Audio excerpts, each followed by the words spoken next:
All right, so I'm gonna step you through some of the pieces. So this is your basket.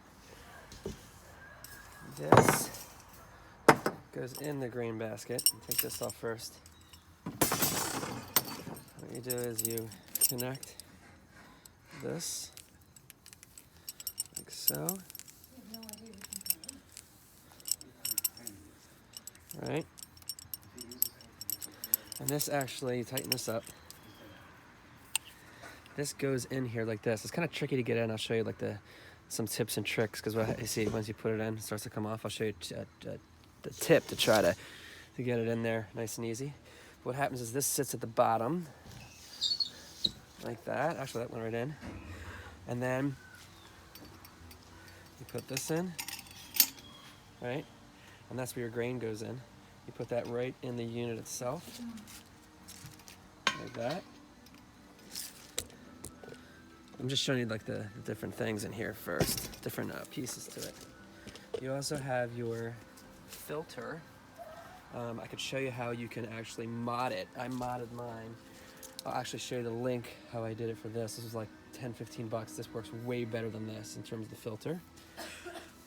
And that's pretty much it in terms of all the pieces. All right, so I'm gonna start brewing. So the first thing, always make sure you put your filter in first. I know it's funny to say, but I've done it multiple times where I've started and I forgot to put that in. So I'll show you. This is what your filter looks like. It's like this, and it sticks right in this little spot right in there, but I'm actually gonna use my modded filter. The next step is to put in your grain basket. I'm gonna show you a little trick I learned. So put this in first. And then I'm gonna put my water in. All right, so the next thing you do is you wanna set your temperature, your mash temperature. But for this, you hit set, you hold it down, and then it's gonna say set, and it's gonna tell you what temperature you wanna do it at. So you can go up or down with it. The buttons are a little bit sticky, because I got some stuff on it, but you know, I'm doing 156. I'm gonna mash pretty high for this this stout I'm gonna do. And then what you do is you click it down to mash. And what that's gonna do is, that's gonna turn on the unit, and it's gonna bring it up to about 156, and then it's gonna shut it off until it gets to there. Now what I'm gonna do is I'm gonna recirculate my water. So I did a quick disconnect on here, and then I have a silicone tube with a quick disconnect on here as well. Now, my pump on this crapped out. These kind of have a tendency of crapping out. So you can see what I did was I have a new pump that I put on there, okay? But the problem is the pump doesn't connect into the actual controller like the old one did. Because normally what you do is you turn the pump on and off like that. Instead, I actually have it over here on another circuit. So I'm just gonna flip it on. And as you can see, it is circulating. So that's gonna circulate, and we gotta wait for that to get up to temperature. So we are at temperature. So what I'm gonna do is I'm gonna shut off my pump. A little bit of water, it's gonna fall out, that's okay. Take my lid off. And I'm gonna show you, so this thing, sometimes the pain in the ass for to keep it on, but if your basket is wet, it actually has really good, I mean, I don't want to use the word lube, but I mean, I guess that's it. Next thing you do is you would put this guy on, and then this, actually that's backwards. Put this part facing down, and then this on top. So what's gonna happen is we're gonna put our grain in there now. So I have my, I have the bottom in, I have this guy right here to stop any grain from getting below that. And I'm gonna start scooping in my grain, and I'm gonna start throwing some rice hulls in as well, because this is a stout and I used a lot of oats and flake barley with it, and you will get stuck sparges. When you get a stuck sparge, what happens is it just takes a long time for it to drain, that's all. You'll see that process later. So I'm gonna start mixing this in. Now the good thing about this is that the heating element turns on and off. You know, if it's supposed to be at 156 degrees, or whatever temperature you have, it's 152. If it goes down when you put the grain in, it'll go back on. It'll turn on and off to keep it that temperature, which is very nice about it. Sorry for the background noise. My wife is watching scary movies since it's October. So what I'm going to do is, you can see it's very dry in there. I'm actually going to turn this pump on so that I can recirculate some of the wort.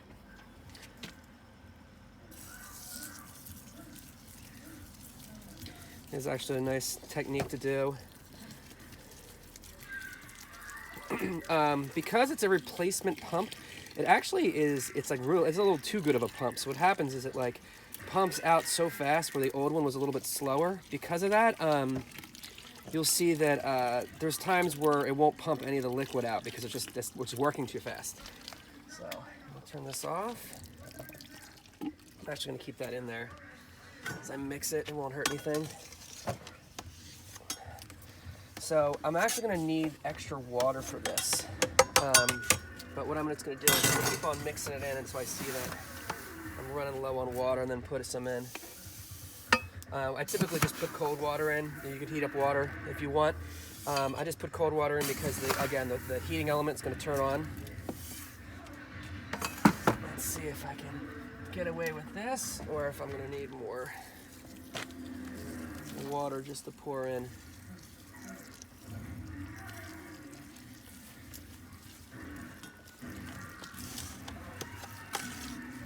Yeah, it looks like we're getting a little dry.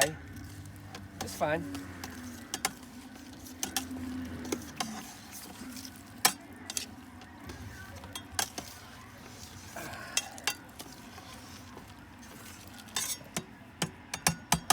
So I'm gonna go grab a little bit more water, and I'll be back.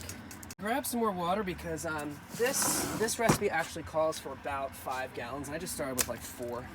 So I'm gonna put some more in. This recipe has a lot of grain in it. It's gonna be a big guy. All right, so this is the tricky part. This is where, the only reason it's tricky is because I have a lot of grain in here. So what you wanna do is, you're going to put this little seal on this last plate, and you're gonna sandwich the grain. And the reason why I'm saying it's tricky is because we got to get it down to where this pole was at the bottom. So I'm going to put this in like so, and start to squish it down.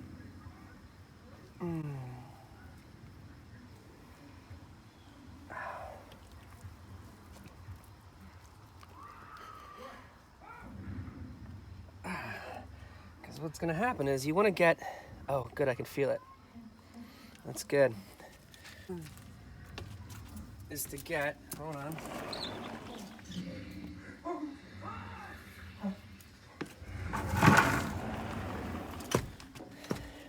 So the next step is you're using this, and you want this to fit. We're going to take out that pole, and we're going to put this thing right on top of there. And what's going to happen is this is going to, the wort is going to drain through that middle pipe, and then you're going to recirculate it so that it's washing the grain constantly. So it's kind of hard to see here, but I can feel the top of this pole. So I'm going to pull this out and switch it with this one, and you'll hear it start to drain.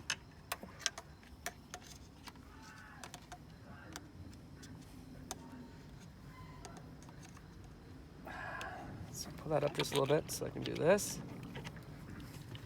And now that's going to drain in, and then what we're going to do is we're going to do this. We're just going to recirculate. So this liquid's going to go above this level here,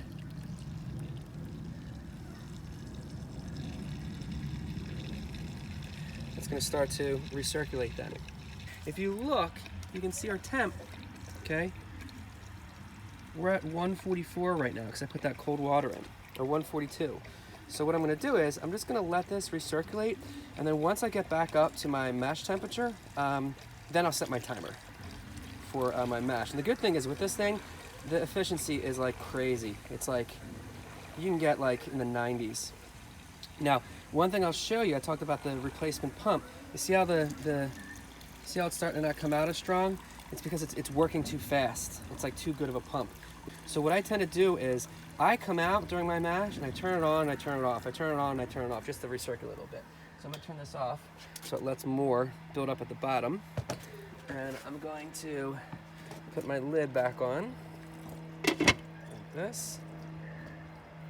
I'm gonna let that sit until I get back to my mash temp, and then I'm gonna put the pump back on. So now we're up to our mash temperature again, and what I like to do is I like to come out every like 20 minutes and just like recirculate this. And then what happens is, like I said, this pump, the new pump is like so much stronger. I had the same thing. I modded my other one too, where I use my chugger pump. It just works too good, and you can't change the flow, so that's the issue. So it's like it dries out. So you hear that noise, it's starting to dry out, meaning there's not any more coming through the bottom. So what I do is, like, I just come out, I just pump it for a little bit. When this starts to, the flow of this starts to go down, I just turn it off and I come out again like every 20 minutes. I just basically just like recirculate it like once every 20 minutes.